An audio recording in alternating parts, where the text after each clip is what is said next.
Vladimir Putin habló con claridad sobre los grandes vectores que están redefiniendo la geopolítica: el fin de la unipolaridad, la emergencia de proyectos regionales, Eurasia y la Gran Asociación Euroasiática, y la proliferación de conceptos estratégicos como el Indo-Pacífico.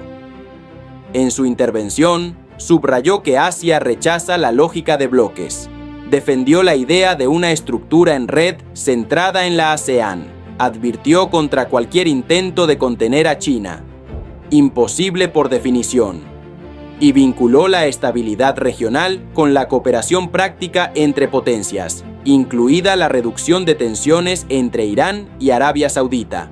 Además, señaló riesgos crecientes en materia de seguridad estratégica tras la salida de Estados Unidos del Tratado INF y la proliferación de sistemas de alcance medio en regiones sensibles. En este mensaje que presentamos a continuación podrán escuchar íntegramente las palabras del presidente ruso y la lógica que sustenta su propuesta geopolítica. Hola a todos, yo soy Denny, desde Sudáfrica. La relevancia de este discurso no es formal. Condensa la visión rusa sobre cómo ordenar un continente que rehúye la lógica de bloques rígidos y que, en su lugar, privilegia redes de cooperación económica, política y de seguridad. Putin plantea una alternativa basada en plataformas existentes, organismos como la OCDE, la OCS y la Unión Económica Euroasiática, y en la centralidad práctica de la ASEAN como nodo de coordinación. Esa propuesta importa porque ofrece un marco para entender los reacomodos actuales. Si Asia apuesta por la interconectividad antes que por alianzas antagónicas, las dinámicas de poder global pueden desplazarse hacia acuerdos funcionales y proyectos de infraestructura y defensa conjunta, no a nuevas confrontaciones. En el plano regional, el presidente relaciona la estabilidad del Golfo Pérsico con la resolución del conflicto sirio. La rivalidad entre Teherán y Riad impacta directamente en escenarios donde se cruzan intereses estratégicos y territoriales. Rusia se presenta como facilitador. No impondrá soluciones, pero propone crear condiciones para el diálogo y la desescalada, apelando a compromisos que prioricen desarrollo y seguridad común frente a confrontaciones.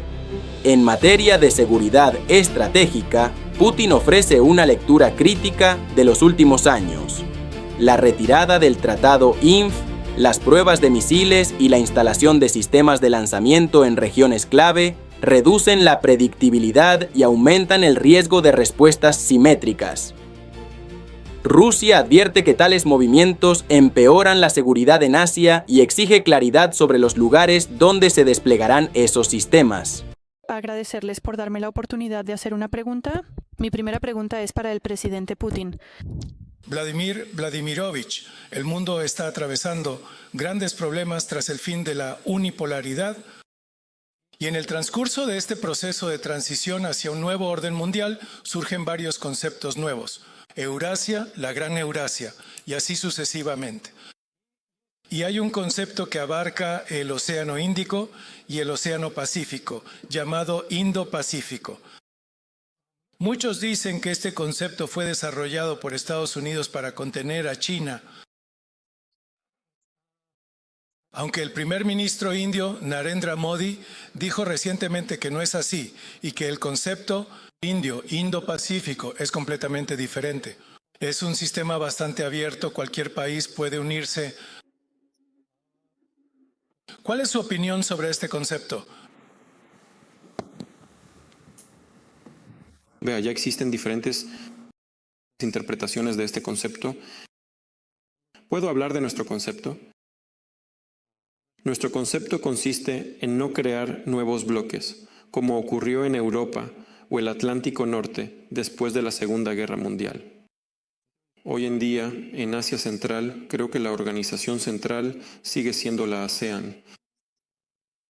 La estructura de varias organizaciones y plataformas en torno a esta organización central y principal.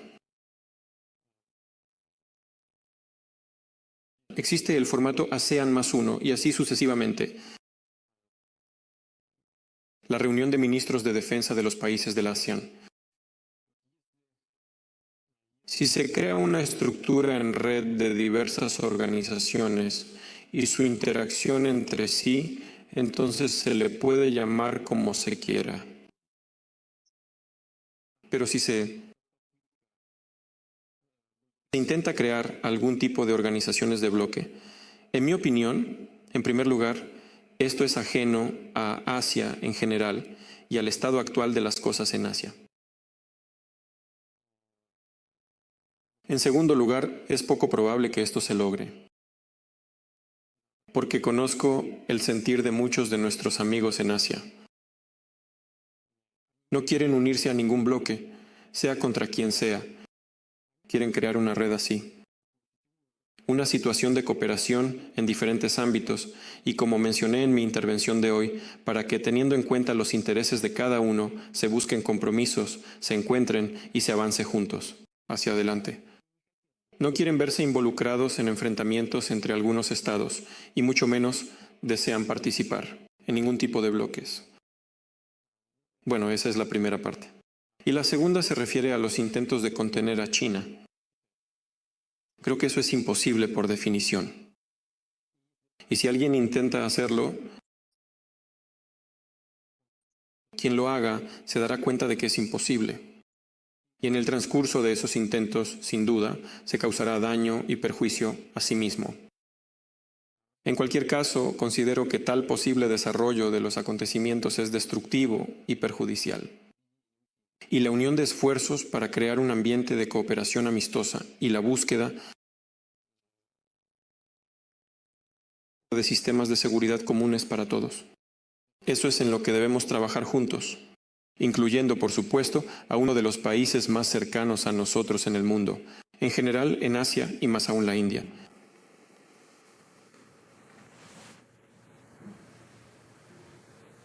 Ahora, de ese lado, creo que el señor Galip, por favor, usted, y luego tal vez de este lado. Prepárense, vi varias manos, yo elegiré. Después le tocarán a ustedes, ¿de acuerdo? Prepárese. Buenos días a todos. Me llamo Galip Tolay. Quiero hacer mi pregunta también al presidente Putin. En su intervención habló mucho sobre la regulación siria y sobre el Golfo Pérsico. Recientemente incluso presentó una propuesta de seguridad colectiva para esa región. Una de las causas fundamentales de la inestabilidad es la rivalidad entre Irán y Arabia Saudita. ¿De qué manera Rusia planea resolver este problema? Especialmente teniendo en cuenta que hasta ahora los intentos han fracasado. Y en segundo lugar, ¿ve usted la posibilidad de una relación entre la reducción de la tensión en el Golfo y la resolución del conflicto sirio? Si es que existe tal relación. Gracias. Comencemos con la segunda parte de su pregunta. En mi opinión, sí existe esa relación, porque la confrontación entre los países más grandes e influyentes de la región, la confrontación entre ellos no puede dejar de influir en toda la situación en la región del mundo, incluyendo la compleja situación actual en Siria. Sé que tanto el liderazgo de Arabia Saudita, a donde planeo ir próximamente en visita oficial, como el liderazgo de Irán, estamos en contacto permanente con nuestros socios iraníes. Hace apenas unos días me reuní con el presidente de Irán. Ellos desean el bien y la paz para el pueblo sirio, y los exhortamos, guiados por este noble impulso, a hacer todo lo posible para no utilizar el territorio de Siria como un escenario de confrontación. Y tengo muchas esperanzas de que, cuando y si llega esa comprensión y nuestros socios actúan, precisamente de esa manera verán que, además de la confrontación, también existe la posibilidad de cooperar para alcanzar objetivos comunes. Pero, en mi opinión, también existen otros motivos que impulsan a cambiar la situación entre Arabia Saudita e Irán y pasar de la confrontación a la cooperación. Porque tanto en el primer caso como en el segundo, y en ambos países, a veces se enfrentan a amenazas comunes. Estas son el radicalismo, el separatismo y el terrorismo. Existen objetivos comunes y ante todo son objetivos de desarrollo. Usted mencionó cómo Rusia planea superar estas diferencias, pero Rusia no puede superarlas. Solo nuestros amigos, tanto en Arabia Saudita como en Irán, pueden hacerlo. Nosotros solo podemos contribuir a ello, crear condiciones, proponer diferentes opciones para resolver el problema, pero la decisión corresponde a Arabia Saudita y para Irán.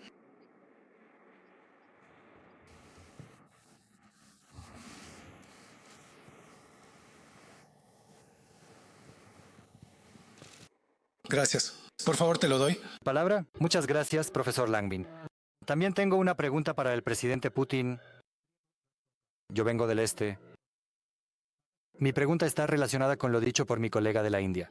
El primer ministro Abe introdujo el concepto de apertura, estrategia del Indo-Pacífico.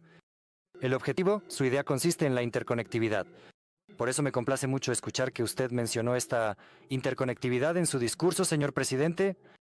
Básicamente, el enfoque japonés está centrado en la conectividad económica. Este es un enfoque algo diferente. Rusia es el mayor actor en la región del Indo-Pacífico en particular, fortaleciendo sus lazos con la India.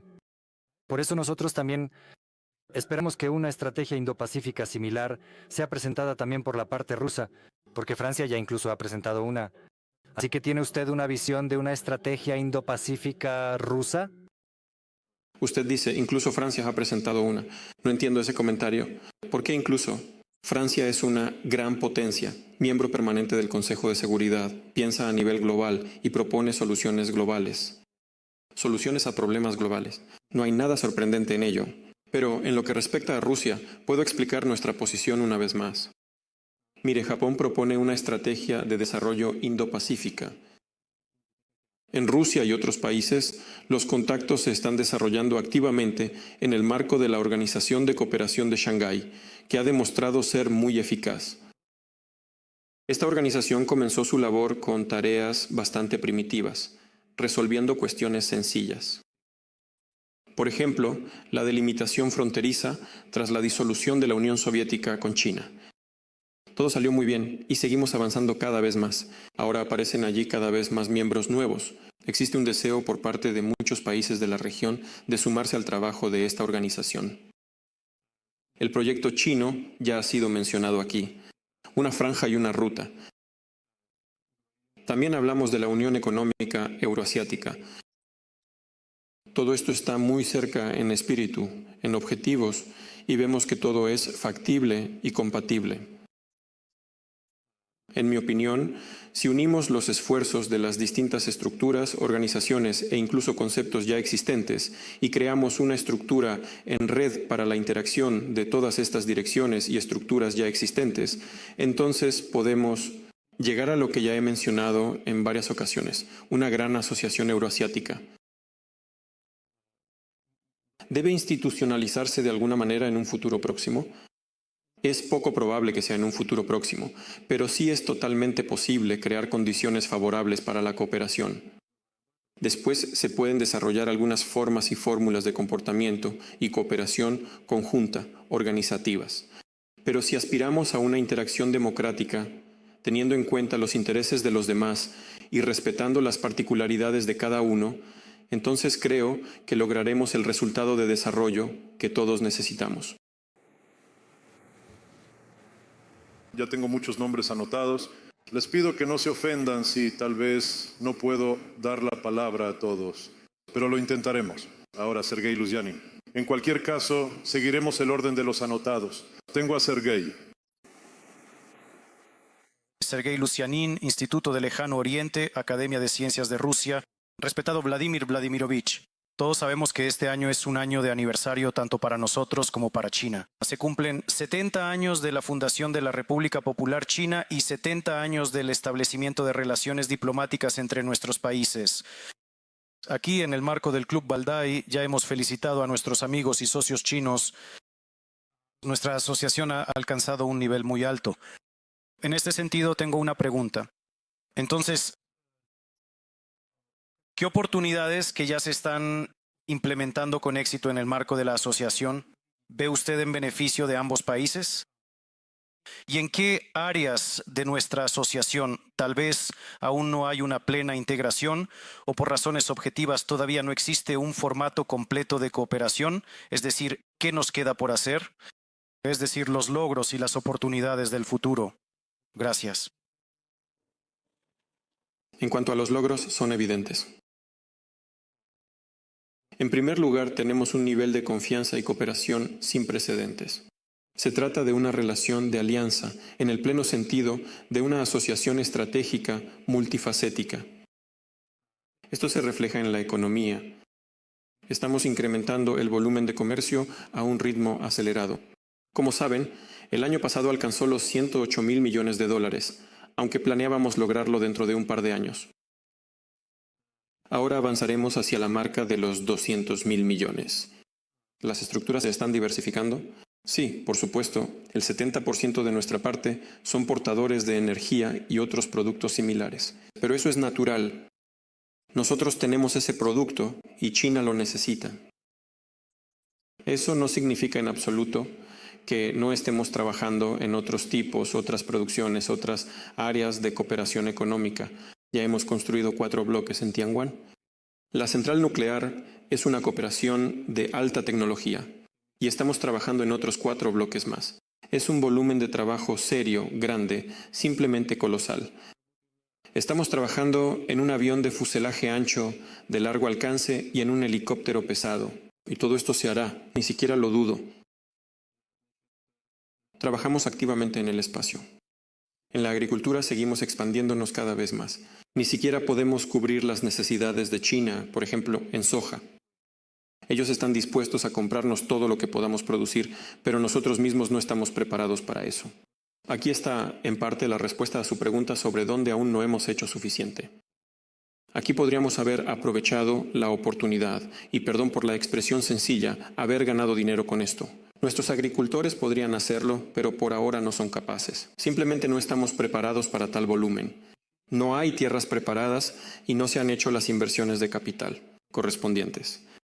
Seguiremos trabajando en ello. En el ámbito espacial, en el ámbito de la cooperación técnico-militar. Pero bueno, no sé, no voy a revelar ningún gran secreto. De todos modos, esto se hará evidente. Ahora estamos ayudando a nuestros socios chinos a crear un sistema de alerta temprana de ataque con misiles.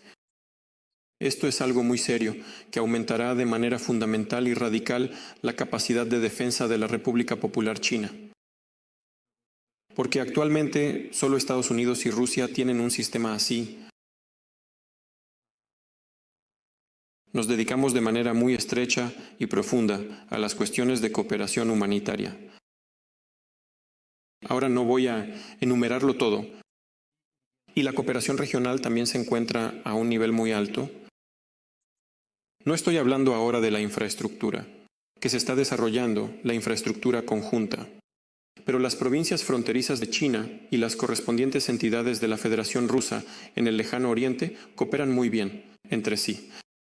Por eso es todo un conjunto, un paquete de cooperación. Al mismo tiempo, quiero subrayar esto especialmente, nunca lo hemos hecho ni lo hacemos. ¿Qué cosa? No somos amigos ni trabajamos juntos en contra de nadie. Siempre trabajamos de una manera muy positiva, en nuestro interés mutuo. Vitaly Vyacheslavovich, ¿puedo facilitarle un poco el trabajo, aunque sea un poco? Simplemente entendimos, cuando nos preparábamos, que habría claramente más preguntas que posibilidades. Por eso hemos recopilado y agrupado con antelación algunas preguntas en el Club Aldai. Simplemente les preguntaré a algunos de ellos de vez en cuando para ahorrar tiempo. Aquí.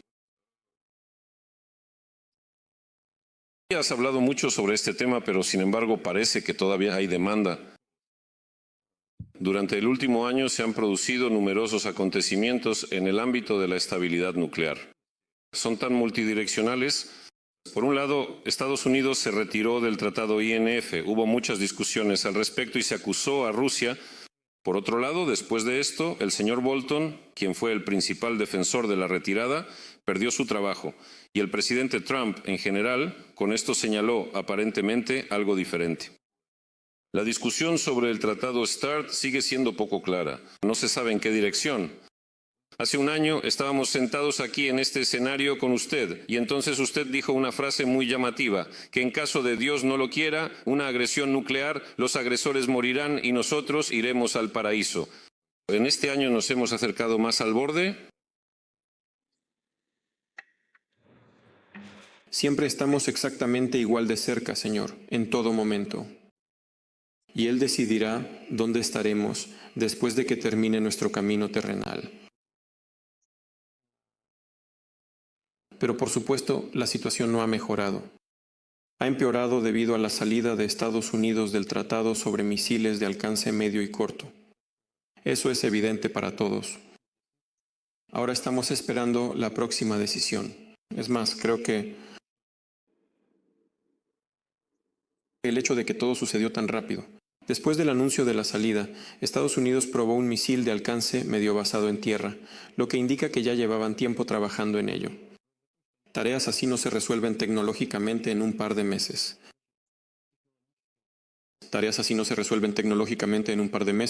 Esto significa que ya llevaban al menos varios años trabajando en ello, y todo lo demás simplemente se buscó un pretexto para salir, y lo encontraron. Creo que no fue muy acertado, en realidad, porque no había ningún motivo para acusar a Rusia de haber violado algo. Al contrario, siempre nos decían que los sistemas Aegis no podían ser utilizados para lanzar misiles de alcance medio basados en tierra. Los Aegis que ya están en Europa, en Rumanía y pronto estarán en Polonia, pero decían que no, que era imposible utilizarlos. Y luego, ¡pum!, ellos mismos anunciaron que los sistemas de lanzamiento Aegis fueron utilizados para lanzar esos misiles de alcance medio, pero ni siquiera, se tomaron una pausa más larga.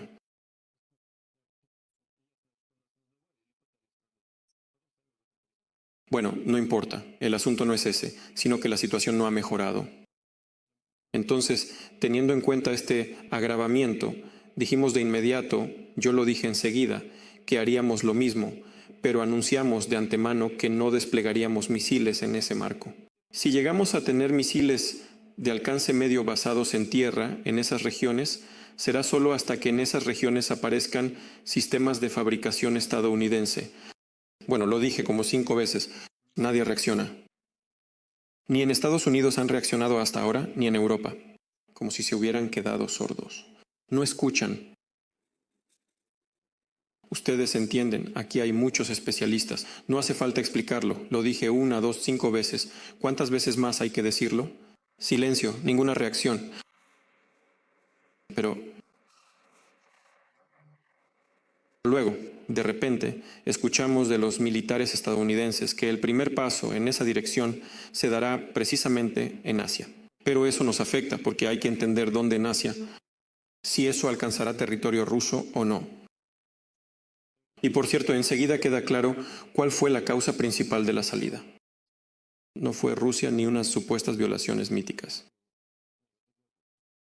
Si planean instalarlo en Asia, entonces significa que Asia es la causa principal de la salida de este tratado. Creo que los expertos lo entienden. Y aunque la prensa intente silenciarlo, es un hecho evidente. Hoy estamos discutiendo los problemas de Asia. Vamos a observar los próximos pasos. ¿Dónde aparecerá en Asia? ¿Cómo? ¿A quién amenazarán? ¿Es bueno o malo esto? Muy malo. Porque seguramente habrá respuestas adecuadas y simétricas. ¿Mejorará esto la situación en Asia? No, no la mejorará. Solo la empeorará, creará nuevas amenazas.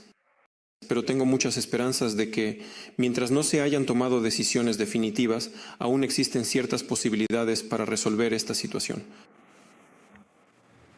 Kashinja Mark Vladimirovich.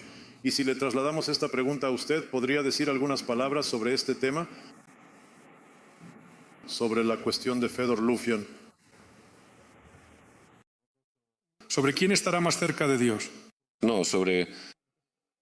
Eso también es interesante, pero en general, usted dijo en su discurso y sobre el liderazgo global de Kazajistán en cuestiones de desarme nuclear, esto sin duda tiene relación. Con la seguridad, aquí van algunas palabras. En realidad, tenemos tanto el derecho moral como político de hablar sobre esto, porque por decreto presidencial en 1991 se cerró el polígono nuclear de Semipalatinsk.